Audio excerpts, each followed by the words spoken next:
And we are live here in the Dabble University Storycraft Cafe.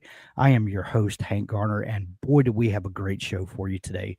A former television producer, Sue Hincenbergs, spent her career working for Canada's major broadcasters on award winning programs ranging from sitcoms, sports, game shows, musical specials, award shows, and lifestyle programming to hard news with a good chunk of time spent on morning television.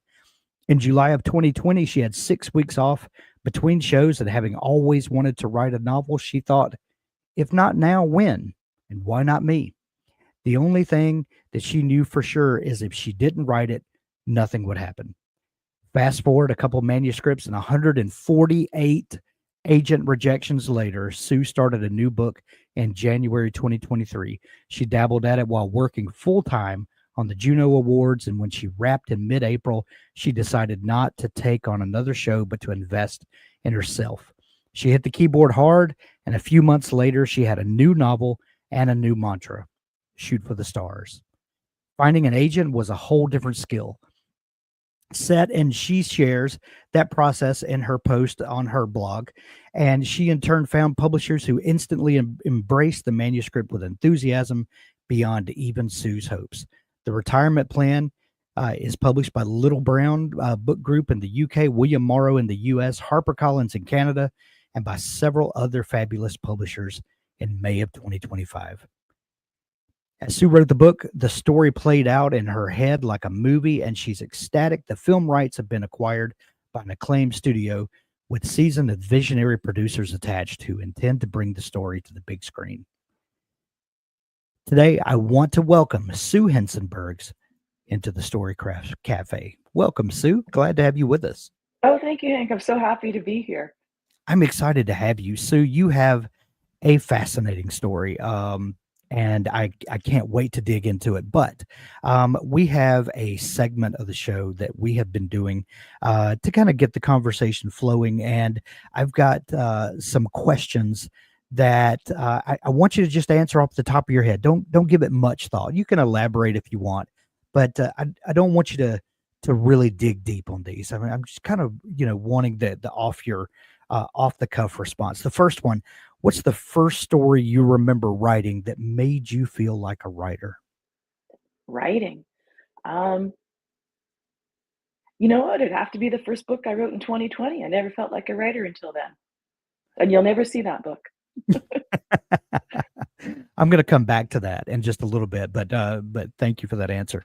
The next question: what does your ideal writing day look like? Do you have a sacred ritual, or can you write anywhere at any time?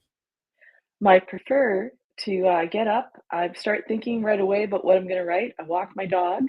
That Yeah. takes about 45 minutes. Come home, make us both breakfast, and I'm right in at the den, and I start working by about 10 till about 4. And then I'll walk him again, think about what I wrote, and then just relax for the evening. That's it. That's my a perfectly productive writing day. I love it. I love it. The next question, this is a two-part question, but this is going to be our final one.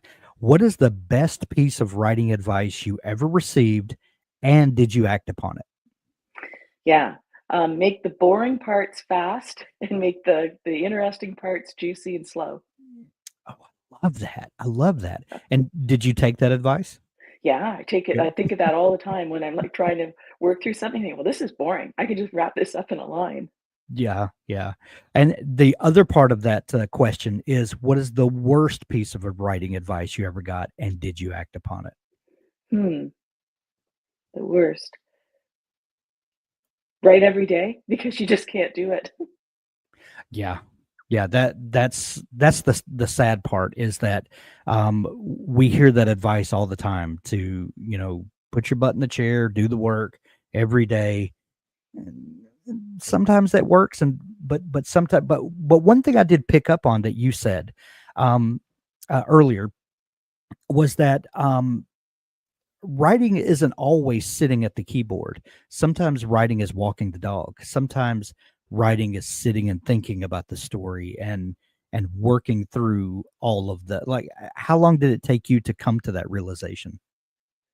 Um, well, I came to it pretty quickly. I heard somebody say that even if you're not writing, if you're Yeah. thinking about it, that's working on it. And because I couldn't write every day when I worked full time for a good chunk of my early writing, all 4 years of my career, but still, um, I just thought that was really good advice because then it also took some of the pressure and guilt off myself if I wasn't writing every day. Because Yeah.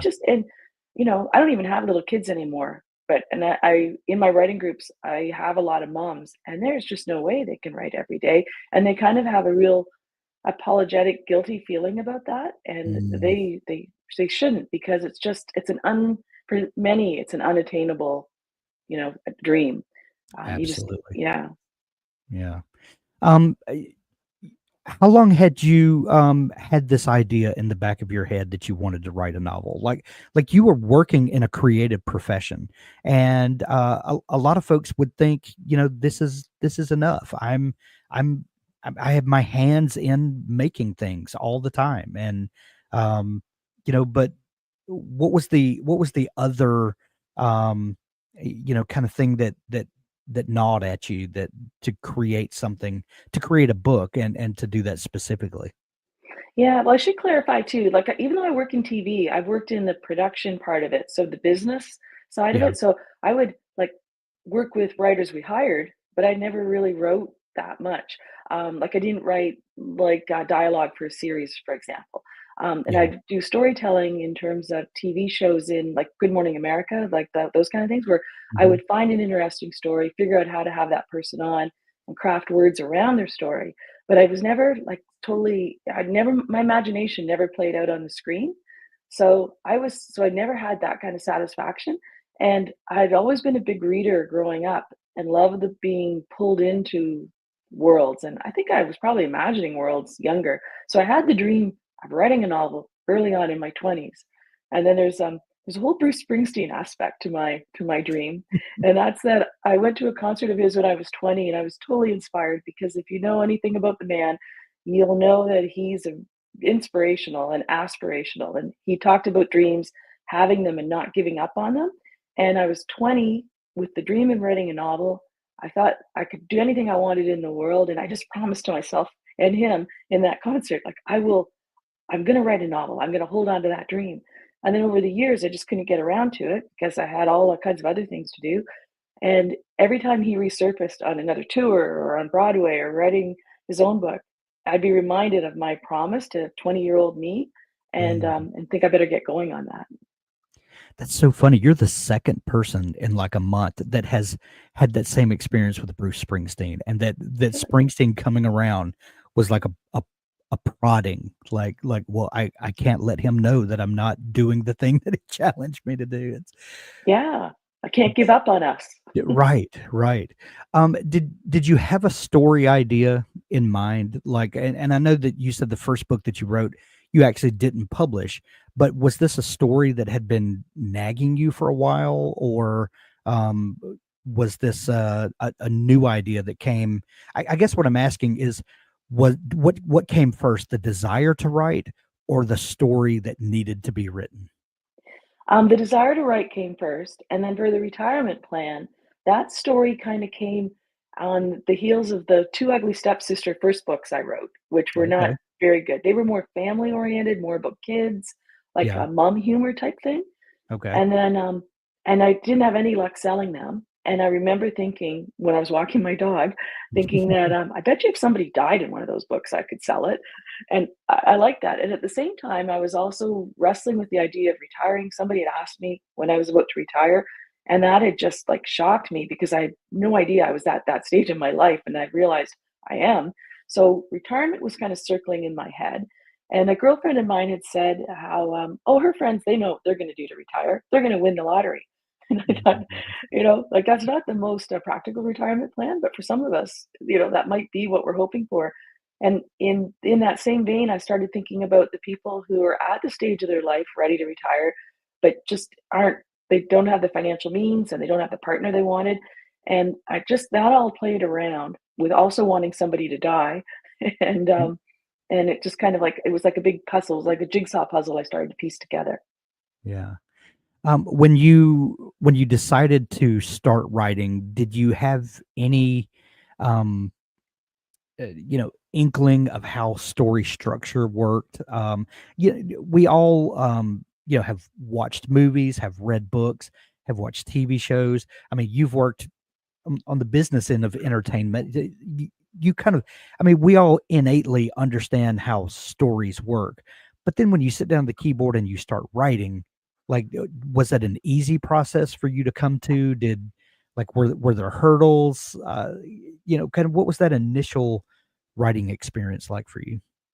Yeah, I sat down very naively and thought, "How am I gonna do this?" And I took inspiration from Helen Fielding for Bridget Jones's Diary, because Yeah. I thought that was a really accessible and approachable book. And if you remember it, it's mostly in diary entries.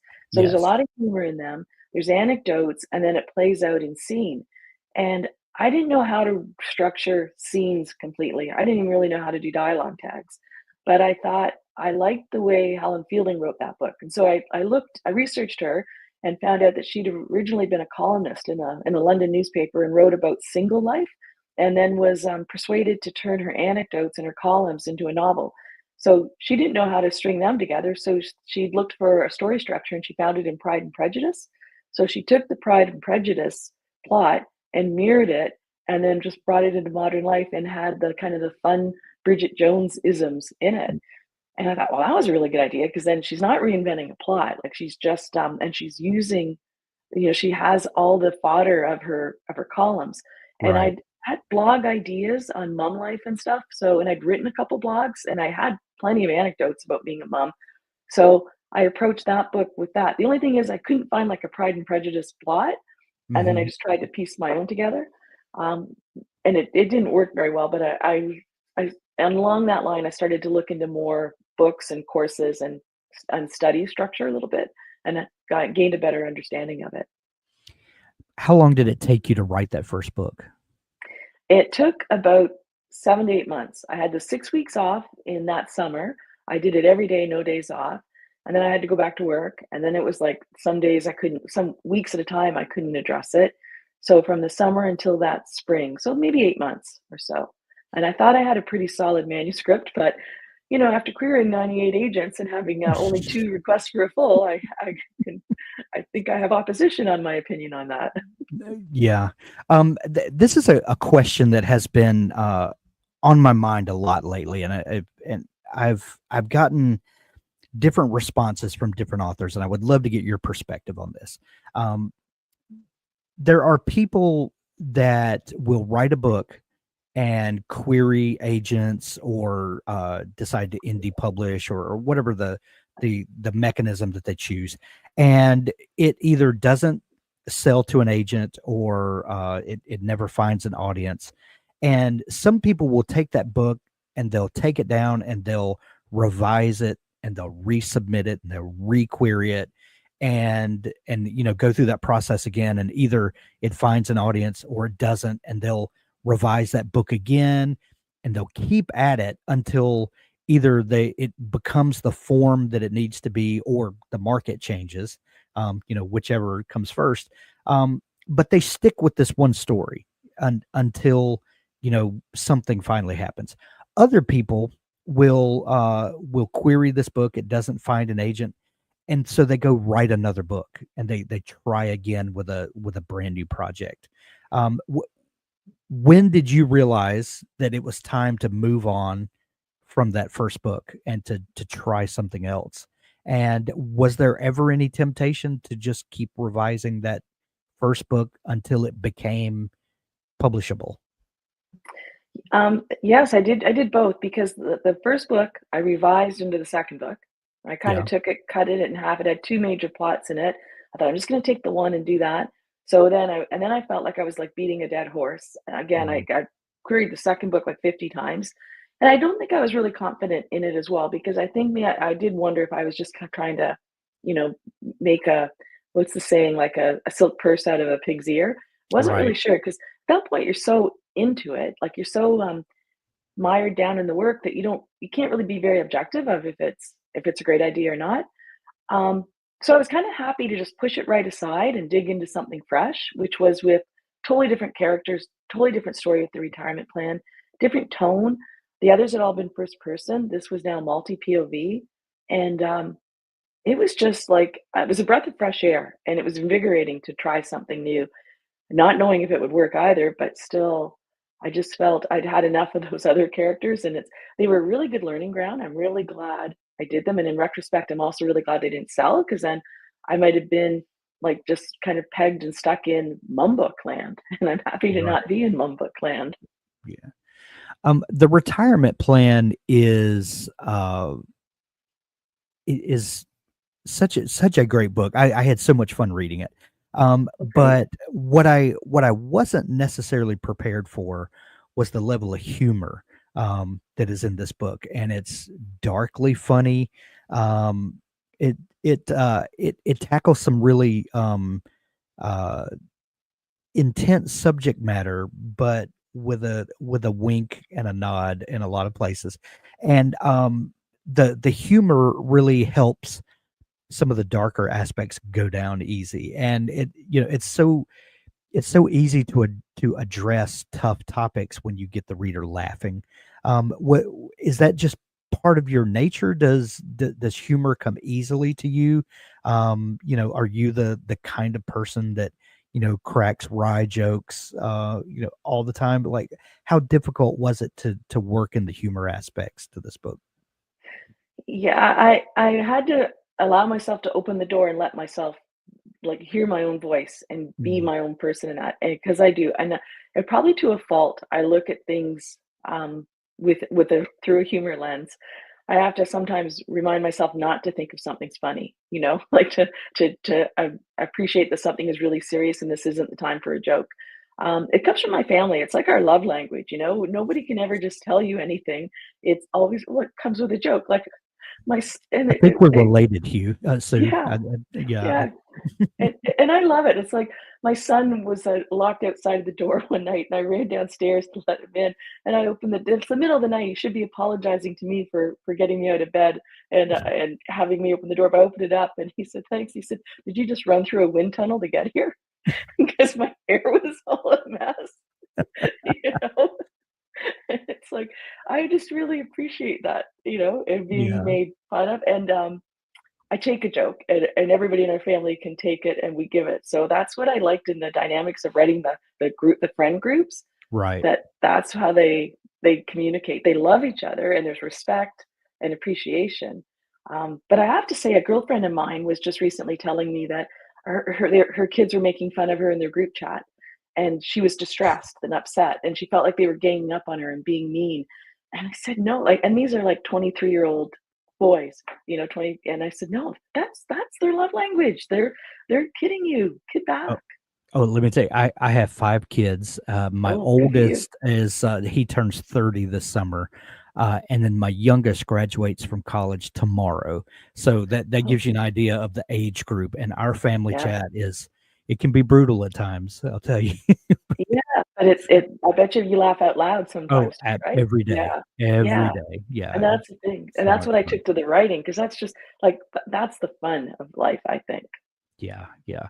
Well, speaking of that, the retirement plan, um, is, has a complicated plot. Not so complicated that you can't follow it, but as soon as you think you know what the story is, it changes, and, like, there's a wild left turn. You're like, "Oh, I didn't see that coming."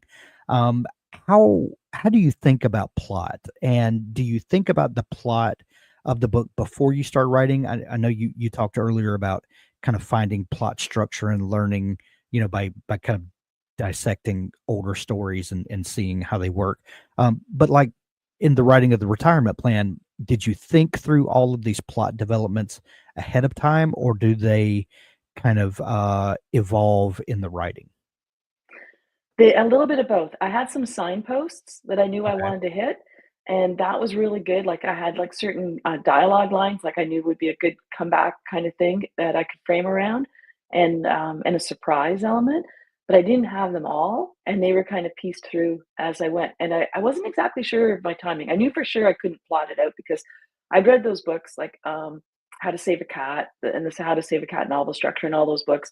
And I actually even had the spreadsheet So with all the points, I had them on post-it notes here. Like, if I still don't even know what break into act two means, it's just like, I have no idea. And I looked at it on the grid and thought, what should that be? And then I thought, Mm. I heard an author interviewed, Jessie Q. Santanto, I think, Mhm. Dial A for Anti Books.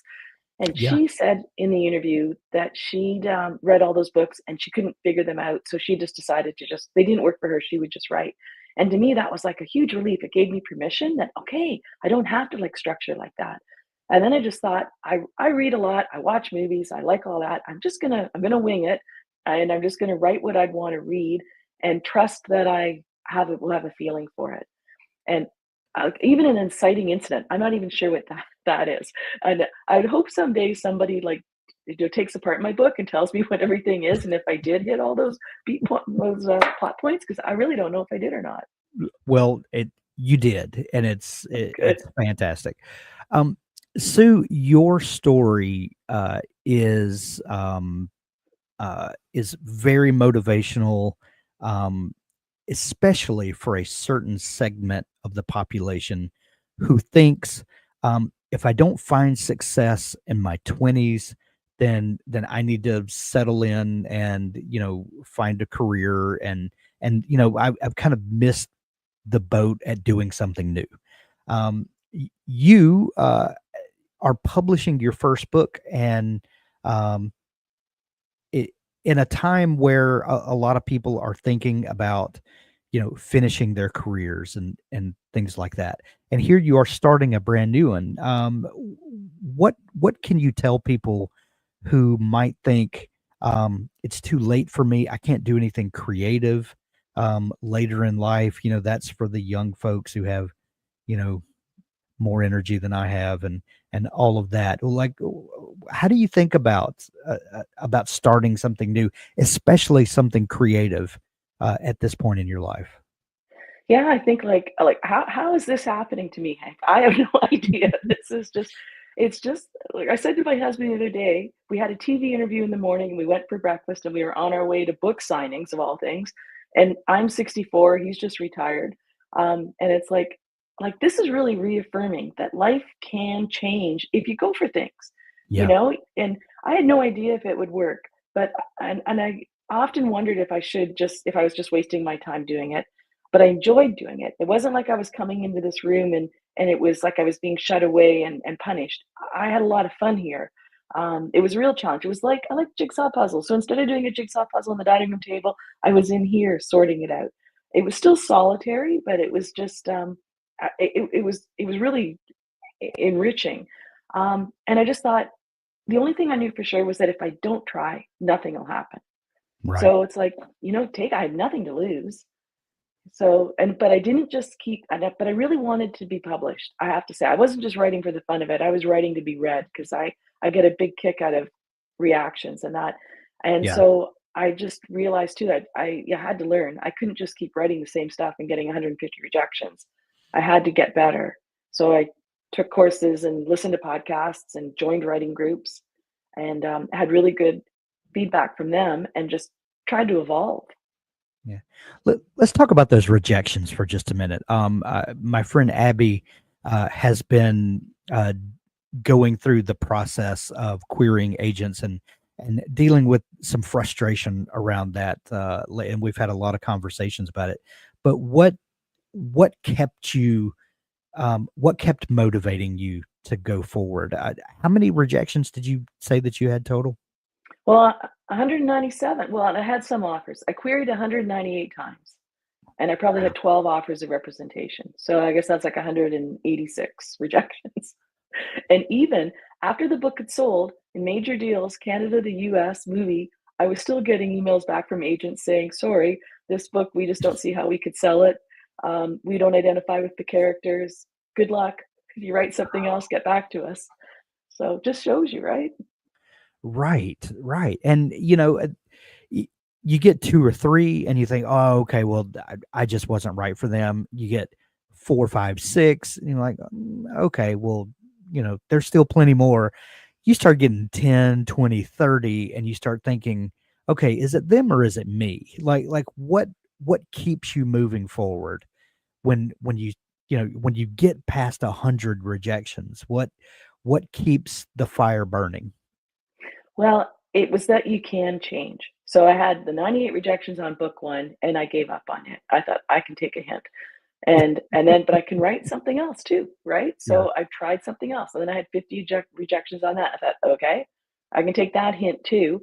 But I really felt, though I didn't find the right person to sell it, I felt it was as good as some things that were on the shelf. Like, and my writing group was reinforcing that too. Like they were loving what I was reading and they were objective. I don't take them for dinner. I don't owe them anything, you know. Right. We're not even we're friendly and we're friends now in a way, but we weren't doing this to make friends. We were doing this for feedback. Right. And And they were telling me, that's a great caveat yeah, that yeah, these are not people that are telling me what I want to hear to keep from hurting my feelings. yeah, and I'd said that early on that I'm not here to make friends. I'm here for feedback, and we're also the blind leading the blind. So I'm not don't believe everything I tell you, and I'm not going to believe Right. everything you tell me. But you know, we all read, so we can bring that to these pages. Um, but I had their support in that, and that they felt I could write. So I just thought, okay, that book's not hitting. I'll write something else. And I kept watching along what deals were being made. I was subscribed to Publishers Marketplace, and for probably 2 years before I ever like sold the retirement plan, I was looking at deals on a daily basis so I could just see what caught people's attention, and it caught my Mhm. attention too. When I would read those deals, I think, "Oh, I wanna read that book. I wanna write that book." I'm not writing it now. How do I write a book that I'd wanna read? So I just that's what I to keep me going, I just knew I could change, and I tried something else. That's fantastic. Um, Sue, the book debuted this week. Are you beginning to get feedback on it? Like there's such a long buildup to, once you've written the book and turned it in and first found representation, then it finds a publisher, and then you start the kind of the long, slow grind to publication. Now the day is finally here. What is that feeling like when it actually gets in the hands of actual readers and not industry people? Yeah, it's well, you have 5 kids, so you're gonna understand this. It's like when that first baby's coming and you see the train is on the track, there's no stopping it, you know you're gonna get there, Right. and you're in a kind of, a quiet where all you can be is ready, but you don't know how your life's gonna change or if it is gonna change, but you know that baby's coming, that book's Mm. coming, and then, you know, what is gonna happen. So it's been a little bit more chaotic. I'm in Toronto in Canada. I'm Canadian, so I've had a lot of Canadian press, which has been good. And I just found out today, this morning, it's on the bestseller list in Canada. It's the number one book in Canadian fiction, Oh, which congratulations. yeah, I didn't think that could happen. I don't know why. I just didn't. But it's in the top 10 of all fiction. So so that's like yeah, thank you. I'm very excited about that. But I had a little bit of an event on Tuesday night where I was brought in to speak to a retirement group of all people. Mhm. A financial planner brought me in with and gave out copies of the book to his clients. And it's like it's not a When how-to book. you read the book, you'll understand why that's funny. Yeah, it's like I said, this is a cautionary tale of why you should have a good retirement plan so you don't have to resort to killing your husbands for the insurance money. Um, but in that group, he bought the book and he'd given it out. So several of them had read it and they were coming up to me and telling me that they don't normally finish books. They really enjoyed it. They enjoyed the friendship and there was just a real relatability to it. And it Yeah. was I was like, my jaw kept dropping. It's like, "Really? You read it? You liked it? And you're not an industry insider because that is that concern that industry people liked it, and it's like, will that translate to real people?" Exactly. Exactly. And not only, is it finding, uh, a home, with the book community, but, did I read right that you've sold the film rights as well? Yeah, they sold pretty much at the same time as the book deal went. And because I have to say, I thought of it as a movie when I was writing it. Like if I was writing the scene, I'd think, how would this be more interesting? If I were sitting in a movie theater, what would I want to see right now on screen? Would I want to see like two people just on the phone or whatever? And I looked to make it as interesting as I could. So it sold. and they with the intention of putting it on the big screen, not a Netflix series. They like the idea of like a big film, a fun film. Yeah. So what are you following this book up with, Sue? If we know anything about the book industry, this has been off of your desk for probably quite a while now. What have you been filling your time with? Is there a follow up to this, or have you written something in a new world with new characters? Yeah, it's a new world of new characters. Okay. It's 40 year olds mostly. It's bad things in the neighborhood. Now that I know what my voice is, it took those first two books to understand that I like dark humor. I like bad people doing bad things to other bad people, and the twists and the turns. That's my favorite genre is bad people doing bad things and joking about it. I think. Yeah. So it's just dialing it back to 40-year-olds in the neighborhood with a lot of crime going on. So and friendships. The friendships and marriages, I find there's so much humor and just things to be mined in those relationships that I really enjoy those. And then putting them in situations where shenanigans ensue. Shenanigans ensued. My favorite. Um, Yeah. do, do we have a publication date for that book? Have you sold that one? Yep, it's, same it was a two-book deal for the retirement plan, and Oh, so I've nice. submitted it, they loved it, and I'm just doing edits now, and they're hoping for, the winter of 2027, like January, February Okay. 27. Nice, nice. Yeah. So Sue, before I let you go, if someone finds themselves in a situation like you where they didn't do this thing in their 20s or 30s, but maybe they find themselves later in life, but they still have this dream of something that they want to accomplish. What advice would you give to them, or what encouragement would you offer to them? What I thought to myself was, "If not now, when?" You know? You just keep thinking, "I'll do it eventually, eventually," and then, like, I'm healthy now, I have the time, I can make the time, I have, the mental capacity, I have everything I need. The only thing I don't have is an excuse not to. So, like, if not now, when? And then do it, and then shoot for the stars. You know, you get to a certain Yeah, point of age, like Jim Carrey, you know him, right? The famous comedian. yeah, yeah, He sure. had a great story, and he's Canadian as well. And his anecdote is that you can fail at what you don't want to do. So fail at what you want to do. Like his dad, he said, would have been a really awesome entertainer, but he was afraid to try that. So he became an accountant, and then he got fired from his accounting job. And the whole family was homeless and working together as janitors. And so there was this poor, talented dad who had failed at being an accountant and never even tried to be an entertainer. Uh, So I didn't try this earlier. Like maybe I should have tried earlier, but I had kids, mortgage, I had a lot of meals to make, dogs to walk. So like and once I have no excuses, it's like just do it. yeah. And if not now, then when? I love that. That's so great. Sue, if people are just discovering you, we're gonna put links to your book in the show notes to make it easy for folks to find it. But if people want to dig a little deeper and find out who is Sue, what makes her tick, and where can they follow along for new news of new projects and stuff coming up, where's the best place for them to find you online? I'm on Instagram pretty regularly, and that's just my last name at Hincenbergs. And I have a website that's just my name, Sue Hincenbergs. And on the website, I put blogs on how I got an agent, and I listed the resources that I used, like the Publishers Marketplace I mentioned, and other sites I went to. And then also have the timeline, and I put my query letter on there as well, because I found when I was querying, it was really helpful to me when I read other query letters that had worked. So I shared mine there too. That's excellent, and I'll find that post and I'll link that up as well because I think that would be very handy for folks to see as well. Sue Hincenberg's the book is The Retirement Plan. It's out everywhere now. Go grab your copy of it. You'll love it. I did. And what more endorsement do you need? Sue, thank you so much for taking time to come on the show today, and congratulations on book launch week. Thank you, Hank, so much. I really appreciate the interest and your questions. It's nice to like dive into things a little bit deeper. So much appreciated. And thank you all for joining us. We'll see you next time.